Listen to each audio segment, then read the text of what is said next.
بسم اللہ الرحمن الرحیم۔ نبی کریم صلی اللہ علیہ وآلہ وسلم ایک دیہاتی کے پاس اس کی عیادت کے لیے تشریف لے گئے۔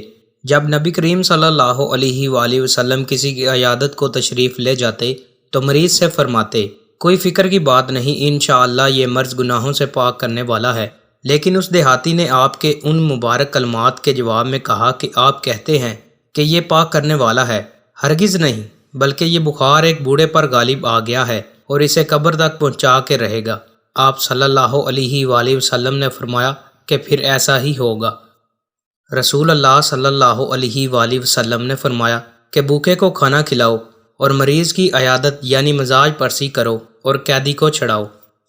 رسول اللہ صلی اللہ علیہ وآلہ وسلم نے فرمایا کہ جب مجھے سدرۃ المنتہا تک لے جایا گیا تو وہاں میں نے 4 نہریں دیکھیں، 2 ظاہری نہریں اور 2 باطنی۔ ظاہری نہریں تو نیل اور فرات ہیں اور باطنی نہریں جنت کی 2 نہریں ہیں۔ پھر میرے پاس 3 پیالے لائے گئے، ایک پیالے میں دودھ تھا، دوسرے میں شہد تھا اور تیسرے میں شراب تھی۔ میں نے وہ پیالہ لے لیا جس میں دودھ تھا اور پیا۔ اس پر مجھ سے کہا گیا کہ تم نے اور تمہاری امت نے اصل فطرت کو پا لیا۔